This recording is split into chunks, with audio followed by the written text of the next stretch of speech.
Hello, hey everybody. So, firstly, thank you for the birthday messages. And I see the first person who joined is Unique971. Hello, Unique971. So, I'm going to speak in English. Posso anche parlare un po' di italiano. Je peux parler aussi un petit peu de français.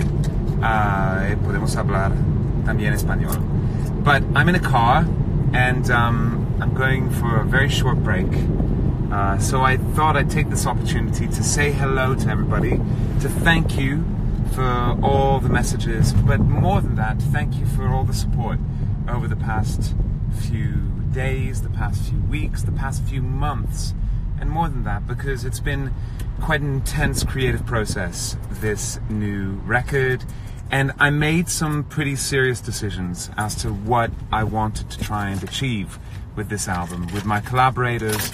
And so, looking at some of those questions that you asked on Instagram the other day, I thought that it would be way better, instead of just writing some kind of very quick question, answers to your questions, that I would just pick up the phone and speak to you directly.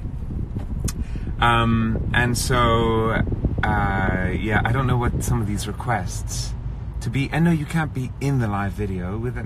No, don't do that. That's not a good. Cuckoo. Hello, Anouk29. Hello, Italos Brito. Hello, all of you. So I've got an iPad here, and there's loads of questions on this iPad that you guys asked. I mean, there's tons. I think there were 1,200 or more questions that were asked. And as a result, I can't answer them all, but I'm going to just go through a couple of them now and try and see if we can get somewhere with this, and hopefully this will work. All right. Hello. Okay. So, what are all these? Whoa! So many messages. Hey everyone. Whoa. Sorry, I'm just reading all these. Thank you for the birthday messages. Gracias. C'est parti pour rien comprendre pendant le live, fans de Mikachu. Eh ben, ça va être surtout plutôt en anglais. Mais merci pour les oh my God, there's so many messages. I don't know what to do with these. Okay, so the first question that I wanted to answer was the one about all the theories on Twitter, and actually that was written by Wolf's Child. So Wolf's Child, I like that name, by the way. It makes me think of that amazing character in Glow, who's my favorite character on the TV show. I don't know if you've seen Glow, but I like it. And there's the one girl that's a wolf, and then she, or whatever, I'm not going to ruin it. And we're not talking about Glow, we're talking about Tiny Love. Yeah, I have seen some of those. I have seen a lot of those theories. I saw one written in particular by a Chinese fan who had written quite a serious and quite in-depth analysis of the video. Listen, there's a lot of truth in a lot of those theories. And the reason why, let's talk about the video as a whole. The video is made by a director that I admire a lot called Wiz. Wiz has made some amazing videos, and he has done stuff for Kasabian, for Oasis, for loads of different artists. But what makes Wiz different, and the reason why it was so exciting to take a song like Tiny Love and make it with Wiz, was because Wiz has this manifesto, this idea that he doesn't want to make promo music videos. He wants to make experimental films with music. So that really caught my attention. I saw him saying that in an interview, and he really means it. It's not fake. There's nothing jaded about what he's making. There's nothing kind of, oh well, we'll just get away with it. And often in music videos, there is a little bit of that goes on. And as you know, I'm a stickler for detail. I love detail, and I love thought, and I love intention. I think that the amount of work and time that goes into a 3-minute or 4-minute piece of music, that journey can be years. So why shouldn't the video also be super loaded, supercharged with emotion, with theory, with ideas, and that's what Wiz wanted to do. So he had a reflection on the video that was completely his own, but the weirdest part of it was that in a lot of his original ideas that he had after just hearing the song, he guessed so many things about the song. There are many different things loaded into this one song. It's not as simple as just a love song, and it's not sweet like a love song can be, and it's not a heartbreak song simply either. It's a journey. And in the video, there's a lot of references to different parts of that journey. Of course, there's a physical connection between me and the woman in it, who's actually called Ronke, and she's an amazing woman, and she's from Brighton, and it was really a pleasure to do this with her, and it was not easy for her in any way whatsoever. It was a real challenge for her, but also for me. But Ronke has this amazing physical connection with me, but also there is another side of it. There's a kind of platonic love that's suggested as well. So on one hand, it's a physical connection, it's a physical love, and on the other hand, it could be even maternal. So you've got all these different links. And she's a strong woman who also shows her tenderness in this video. So it's about strength, it's about weakness, it's about love, it's about resentment, it's about feeling trapped, it's about being set free, it's about the confrontation of all the different things that you have to confront in life, and how love plays a part in that, how it actually gives you a path. So that's why I decided to make that video. And so as far as the theories on Twitter are concerned, I hope that answers some of the questions. I'm not going to pin it down to one thing. I don't want to. But yes, a lot of those theories are correct. So, but not one of them is entirely correct, if that helps. So Anika Priv asked who helped make the video, and actually it's Wiz, so there's the answer to that. Meo Lini has a question. As a tall man, what was it like seeing yourself small in the video? Yeah, you know, I walk funny. I don't walk funny, but I have, as I'm tall, because I'm 6'4", a lot of people who are tall will tell you that they often don't hold themselves up like other people do, because you just want to be a little bit shorter. It's funny because they say that when you're short you want to be a bit taller, but when you're tall you just want to be a little bit shorter. It's just this very strange thing. And I really, it was amazing to confront that and to let go of that idea of being tall.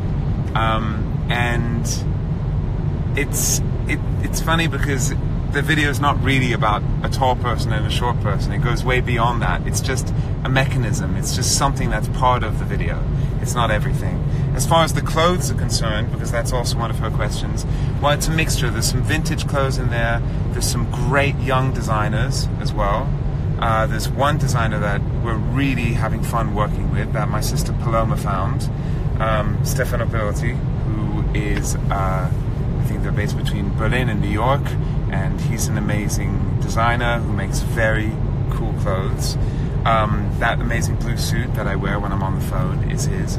And there's also a costume designer that works more in film and television that worked with my sister Paloma to make sure that this video didn't feel like a kind of fashion shoot, but more like a film. And that's a different type of styling.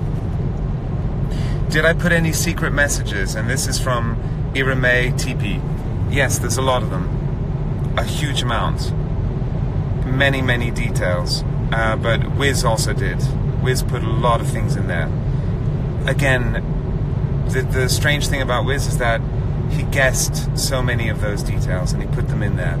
And that's what's amazing about what he did. He has intuition, which is essential for a director. Who is the, well, giant human? She's not a giant human. She's a beautiful woman who is tall. Sometimes we made her look taller using post and special effects, but her name is Ronke, She has a restaurant in Brighton, and she's an amazing woman. There's some questions here, like, can you tell a little bit more about the process of creating the song Tiny Love? The lyrics are very poetic, and so is the music. Did any other musicians or poets influence you? And this is from Ingrid Chant. And also there's another question here that I forgot where it was, but it compares the fact that there's 6 sections to it, just like in Bohemian Rhapsody, which is funny because originally there were more sections. Actually, there were like 11 sections to the song, and at a certain point I realized I had to cut it down somewhat, but maybe one day there'll be another version, or the demo will come out where there's like the 12 sections, and you'll see it's really long, and it's just a piano and vocal demo, and it's already works as a journey without any of the instrumentation. I wrote the song with David Snedden, so I want to talk about David Snedden for a bit. David Snedden is a songwriter, but he's also a singer. And he did a TV show years and years ago, and he behaved very badly on TV and off the camera as well. And it was all a little bit too much for him. And he decided that he wanted to be a writer. He is a very talented writer. He's a very giving and loving human being who, when you write with, it's not a standard songwriting session. It's a friendship, and it's very intense, and he gives a lot of himself and of his time. David did, I think we did 11 different trips for this album. 11 different trips, each one lasting between 6 days and a couple weeks, over the course of a year and a half. Very few people write with you like that. Very few people invest like that, emotionally and creatively and with their time. So David and I would write every single day, and all we would do is just sit there drinking coffee in the morning and writing songs in a studio that I built for the purpose. I built a studio for me and for David in my house in Florida, in Miami, and that studio was designed to be a very, very, very kind of simple, functioning writing room. I filled it with shelves. And so it's full of shelves, and it's got lots of beautiful furniture, and then I put nothing on the shelves. And the lady, Elizabeth, who helped me design it, she was just like, so now what are we going to put? Some vases, some records? How about some of your discs or awards? And I was like, ugh, that's a horrible idea. The whole point of a studio is that you have shelves, and they've got nothing on them. And she just looked at me, just like, this guy's really strange. I mean, he's just spent all this money building shelves, and he's putting nothing on them. I was like, no, the songs go on them. And it's true. You keep the shelves empty, you write songs, and you come up with ideas, and they kind of fill that space. You have too much stuff in a room, and you can't fill it. So one of these mornings where I was sitting there towards the beginning of the writing process, and I had this idea of My Name is Michael Holbrook and the Savannah, Georgia connection, which I've spoken about before, which is where my father's from. David actually had this kind of, he said this thing because he had gotten an email from his wife saying, you know, about like something about moving into their new place and all these boxes. And he looked at me in his Scottish accent, and he was just like, do you realize it's just those tiny things that make you realize that you're happy or that you're in love with someone? And I just sat there and I was just like, oh, tiny love. That sounds like a good idea. And just from that, it all kind of all clicked into place, and we started to write and write and write. And I got so excited, I realized that this song, the writing process of the song, was making me happy. And I tried to understand why, and I realized it was quite a cathartic moment. Writing a song, instead of writing a formula, writing a landscape and going through this landscape. And this thing happened. I started to make myself happy. Like putting myself in a trance. I started through the writing process. I started to get sweaty. I started to get happy. I started to get high. And it lasted the whole day. And writing section after section, losing our voices, recording as we went, with my engineer Beatrice Ortola, who was in the room, who was just kind of trying to hold on, and both of us just got into this manic state writing this song, and every section that followed on one from the other. And so that is why the song was built like that, and it was a kind of medicine, and it worked. And so the version that you hear today is a finalized and a cleaned up version of that original writing day, and a lot of the vocals you hear were even recorded on the writing day. Does this music represent the universe of your album? This is from Helen.lay67. It represents the attitude of the album. It represents this kind of irreverence and this kind of attitude that I took on, which I really assumed, where it was just say, I'm not going to ask for permission. I really want to make music and make videos where I'm completely honest and I lay it all out on the table. No filters, no protection mechanism. But it doesn't mean that every song sounds like this one. I mean, the next song that you're going to hear is extremely romantic, but again, it's what's special about the next one that you'll hear after Tiny Love is that it's just pure melody and affection, and almost kind of like yeah, I wanted to make a song as sticky as possible in terms of hook and melody. And I've always had this idea that you can make a record that travels through emotion and also travels through time. Weirdly, that's what I did on my first album. I've never done that since, and I really felt like being free again and writing an album that really just kind of travels as much as possible, and that's what you're going to hear on this album. And it was only by writing in a little studio like that I was able to do that. So separating myself, writing with people that I love, and isolating myself in order to do so.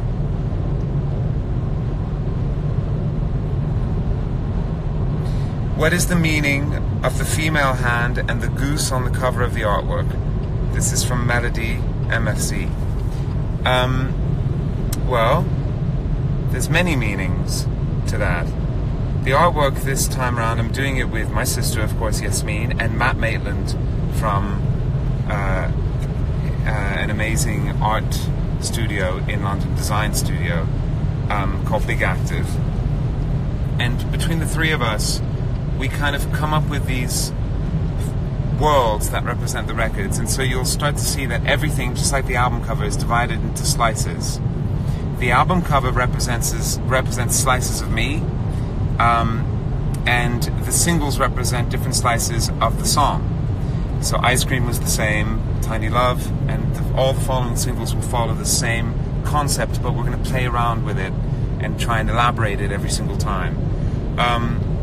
So the hand is about scale, the planets, the idea of feeling like when you're happy you feel huge, but when you're terrified everything feels so much bigger than you. And love has a similar, you know, love, hate, fear, they all have that similar effect of changing the sense of scale around you. And the goose, well, anybody who really has done the interview research might know the connection with the goose. That's for you to find out, not for me to answer. Some things are best left unanswered. There's a really, really good question. Sorry, I don't know why this is doing this. And it's from, it's from Nupur Sharma. So Nupur Sharma asked, can love ever be tiny? Well, yeah. And why is that a bad thing? You know, it is tiny, because the love that you have for someone else or for something is invisible. No one sees it. You can't kind of, you know, you can only express it. But that invisible thing is probably one of the things that shapes the course of your life the most, you know? So can it be tiny? Yes. Can it be huge? Yes. But, you know, I think also this idea that everything's got to be huge. We're living in a time of comparisons. This application, Instagram, is basically a giant provocation of jealousy. Seems to be the number one feeling that you get when you look at Instagram. You look at people and you see their bodies and you're like, oh God, wish I looked more like that. Or you see people on their holidays and you think, oh, I wish I had the budget to go on a holiday like that, or whatever. And everything's always got to be bigger, fancier, better, hotter, sexier. So I think now's as good a time as any for something like Tiny Love.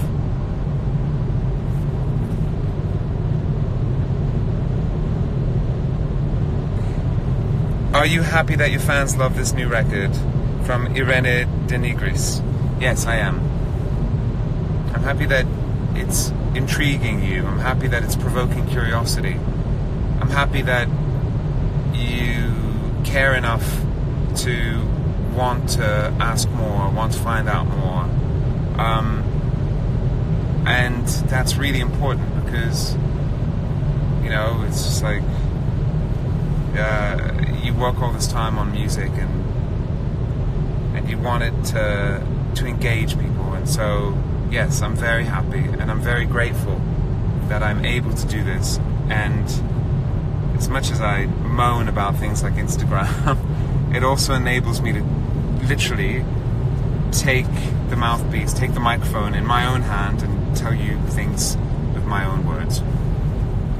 Alors, Albert Arts, qui est en train de dire que merde, il y a des Français qui comprennent rien. Alors, pour un moment, je vais parler un petit peu en français.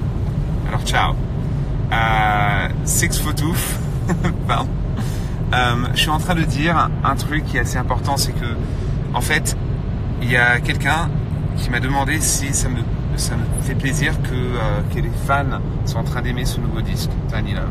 Et oui, évidemment, c'est très important. C'est extrêmement important. Et ça me fait très plaisir, surtout parce que ça provoque une discussion. C'est intriguant pour les fans. Et ça, cette chose-là est la chose la plus importante. Parce que ça veut dire que pour vous, c'est pas juste n'importe quoi. Parce que pour moi, c'est pas n'importe quoi. Pour moi, c'est ce que je fais, c'est ma vie, c'est la manière que je m'exprime. Donc si ça vous interpelle, si ça vous provoque la curiosité, eh ben ça c'est la chose la plus importante. Okay, I'm reading through some of these messages here. Thank you very much for all the messages, really. There's a lot of them. Thank you very much. Thank you.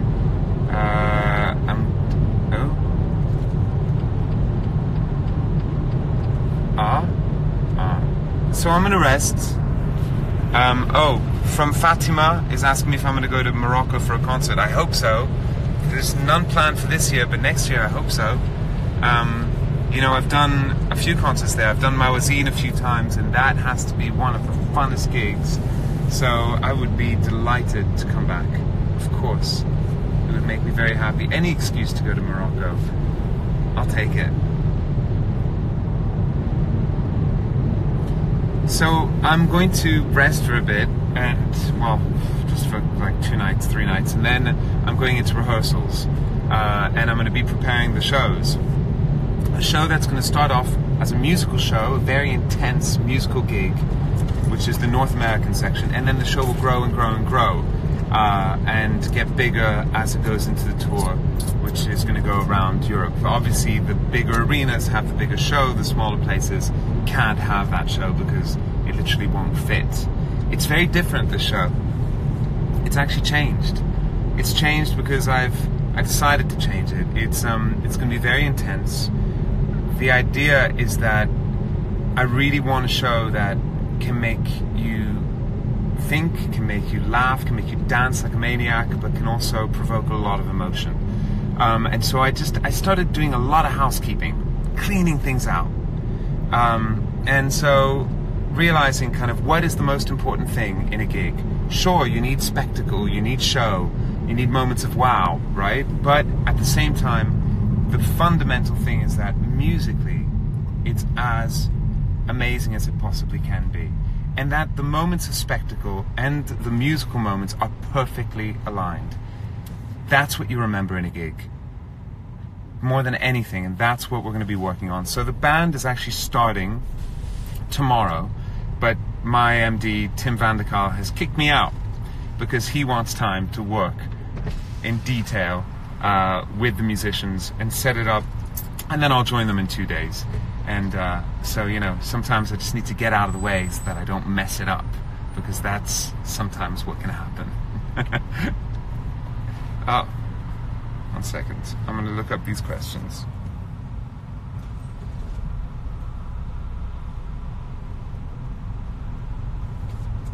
Do you have any plans to come to Japan? From Haru Mika Fan. Hello, Haru Mika Fan. Why does my face look like it's painted in metal paint?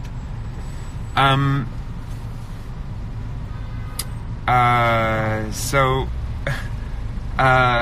we're at a toll. We're gonna pay the toll man. Yes. Yes. We're at a toll. That's a lot of tolls. It's a lot of tolls. What if they do with all that money for the tolls? So yes, I want to come to Japan. I absolutely want to come to Japan. Those shows, from the NHK Hall to you know, all those gigs that we did with Smash in Japan, and also in South Korea. So from Japan to South Korea to China, I really want to do more gigs in China.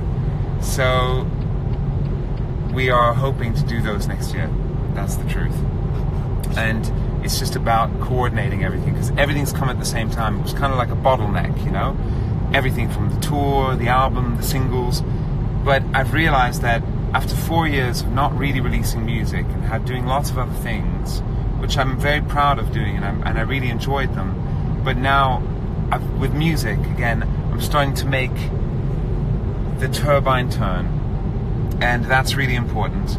And so we want to come and tour in all these places. We want to visit everywhere, from Morocco to, well, I want to go to Brazil, to China, to Japan, everywhere. But it's just about a matter of time. But now that the wheel is starting to turn, gaining a little bit of momentum, and the world has kind of changed, you know. It's in 5 years, it's a different market. But the one thing that is not changing is touring. And that is so fundamental and important to what I do. So getting the wheel turning so that the wheel can turn fast enough for me to go to all these places that I want to come and go to and visit you all over the place. I'm going to answer a couple more, and then I'm going to stop at a gas station and go to the toilet. Not on Instagram Live. Okay, what else? So, okay. Well, I didn't choose this question. Alex chose this question, but but I'll read it anyway. Did you expect Tiny Love to touch base with so many people? Brackets, and make me cry alone at midnight in my room. From Holy Guacamole. It's Ocean. Why do you have such strange names on Instagram? No. I didn't expect it to touch base with people in that way. I just, for me and for my co-writer David, it was a really important song. I've got to tell you, I walked into a couple people's offices and I would play it, even some people that I wanted to work with or who I was considering working with, and some people just got it. They got the song, and others completely didn't get it at all. And that's okay. You know, a lot of the songs even from my first record had provoked that reaction. So I'd rather provoke I completely get it or I completely don't get it, it's not for me, those extreme reactions, rather than anything else, in my opinion. So that's okay. It's not the worst thing.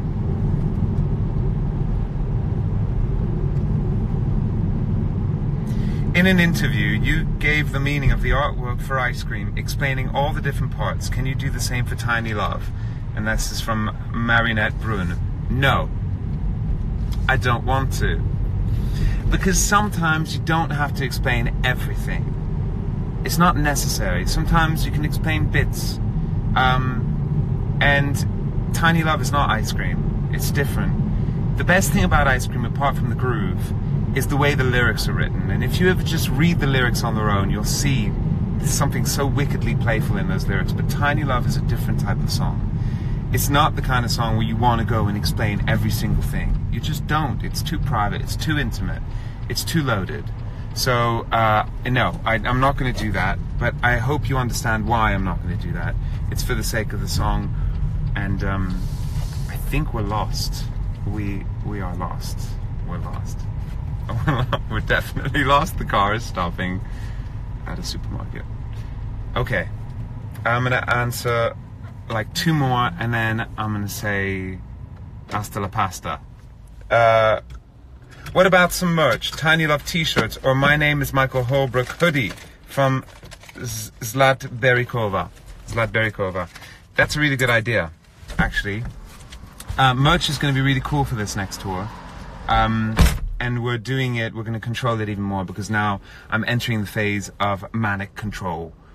Because I've realized there's no other way to be. And you just need the best collaborators possible. I've got my sister, I've got Matt Maitland, we've got Alex Hutchinson from Fiber Abbas, we've got people like Wiz, Mark Crew, Dan Pretty, David Sneddon. You know, just surround yourself with the best collaborators possible who are full of love and enthusiasm and who are thorough and give good energy. And then you can be honest, you can be touching, you can be harder, but do it for a reason. And you can make good stuff that you're proud of and defend it honestly. I don't want to be surrounded by assholes anymore. And there's a lot of them out there, especially in this business. Protect yourself with the right gang. And I've got to say that the best gang that I have in the world is my fans. And I know there's some things you adore, some things that you like less, but it's all part of the discussion, and that discussion is worth everything. And I just hope that I can continue to intrigue you and to intrigue myself as well. And so on this day, my birthday, I'm 36 years old today, I thought it was a perfect time to answer some of your questions. But also, thank you. Thank you for the support that you give me. Thank you for the love. Thank you for the attention and the care. Yeah, that's it.